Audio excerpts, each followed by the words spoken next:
Caesar on the cross. Been a long time since I've seen the kind of work you've laid down today.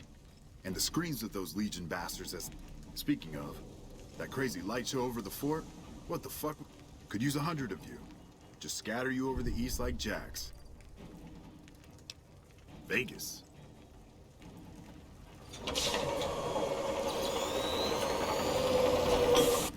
What is this Brahmin shit?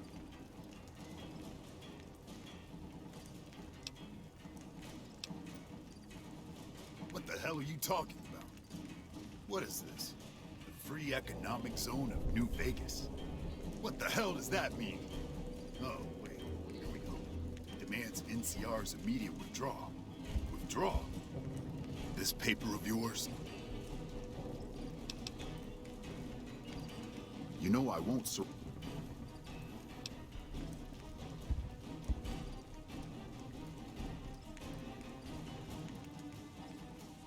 We held this place. I'll True. Guess I'm a little too used to seeing security. Look, house, they... And if you say no, keep in mind what that means. Well, at least I can talk to you unlike that bastard Caesar and his plate-faced general. It'll do. Guess sometimes you get the bull, other times you get the horns. Still, at least some lives got saved this day.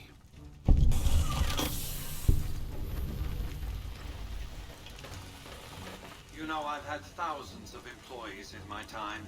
Few met my expectations. Fewer still surpassed them.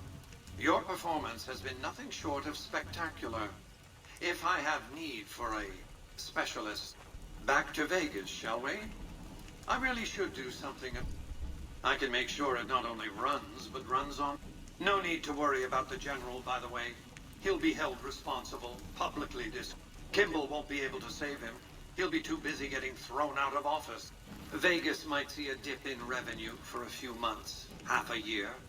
But Vegas will be a shining jewel in the middle. This is just the...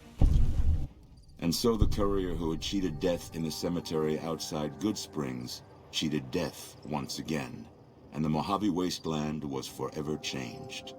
Mr. House's Securitron army took control of Hoover Dam and the Strip, pushing both the Legion and the exhausted NCR out of New Vegas. Mr. House continued to run New Vegas his way, a despotic vision of pre-war glory. The streets were orderly, efficient, cold. New Vegas continued to be the sole place in the wasteland where fortunes were won and lost in the blink of an eye. The courier, fair and kind-hearted to those in the wasteland, ensured that Mr. House would keep New Vegas stable and secure for future generations. Mr. House afforded him every luxury at his disposal in the Lucky 38, out of gratitude and a quiet sense of pride for his choice in lieutenants. Though some super mutants in Nightkin continued to journey to the legendary Utopia, they found little trace of its existence. Some eventually found their way to Jacobstown, but many wandered off into the wastes, confused and disheartened. Still grappling with self-doubt over his usefulness in the face of old age, Raoul was never able to find peace with himself. Eventually, he left the Mojave and assumed a new name, as he had done so many times before. Mr. House showed little interest on the Boomers, who eventually began venturing out to Nellis to meet and trade with travelers. Buried beneath tons of rubble, the Mojave chapter of the Brotherhood of Steel was no more. Those few who were outside the Hidden Valley bunker when it was destroyed settled into new lives, or headed west to find a new chapter to join. Their leaders destroyed by the courier, the fiends scattered throughout the wasteland. Without the organization of Motor Runner, Cook, Violet, and Driver Nephi, they were easy prey. Though Arcade was proud to have been one of the defenders who turned back the Legion at Hoover Dam, he was crushed by Mr. House's ascent to power. Saddened by the loss of life and liberty in the area, Arcade left the Mojave Wasteland for parts unknown. He was never heard from again.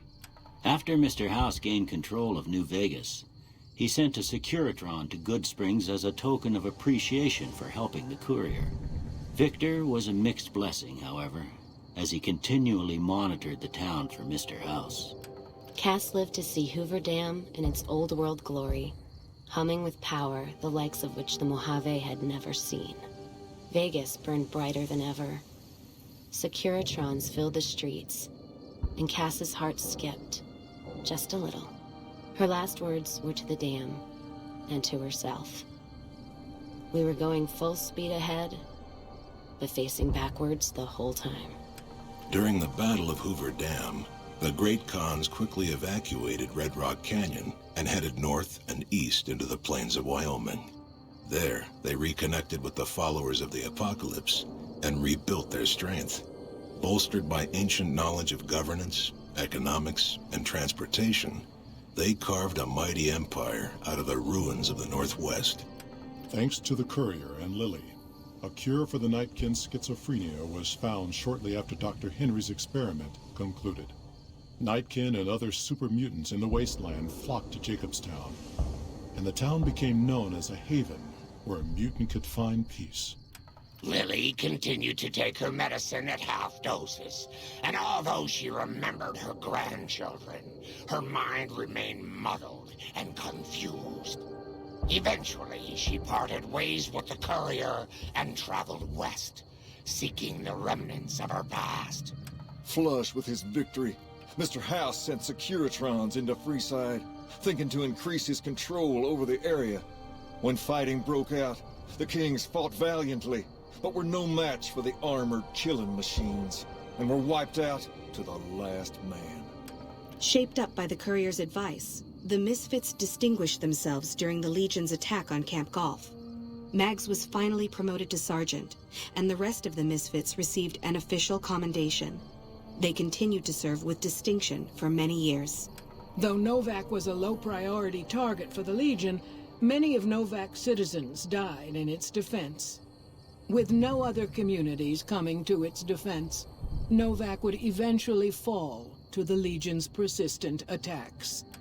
The NCR, battered by the loss of the dam, were unable to devote any troops to retaking the correctional facility from the Powder Gangers. As a result, Powder Ganger raids on caravans became an unfortunate fact of life in the Mojave for years to come. After the majority of the Vault 19 Powder Gangers joined the Great Khans, the weaker members scattered throughout the Mojave wasteland. Though a few managed to erase their past, most never survived the journey. After Hoover Dam, Sheriff Myers runs Prim with his own style of frontier justice. He deals with most folks fairly, but now and then someone winds up dead with little to no evidence against them. After the death of Chief Hanlon, the power of NCR's Rangers was broken for years. Their organization, so reliant on the wisdom and guidance of its elder members, became a shadow of what it once was to people across the wasteland. After their bold arrival at Hoover Dam, the remnants disappeared as quickly as they came. Legends of their power spread throughout the Southwest, a reminder of why people once feared the sight of vertibirds in the sky. And so the Courier's road came to an end, for now. In the new world of the Mojave Wasteland, fighting continued, blood was spilled, and many lived and died just as they had in the old world. Because war never changes.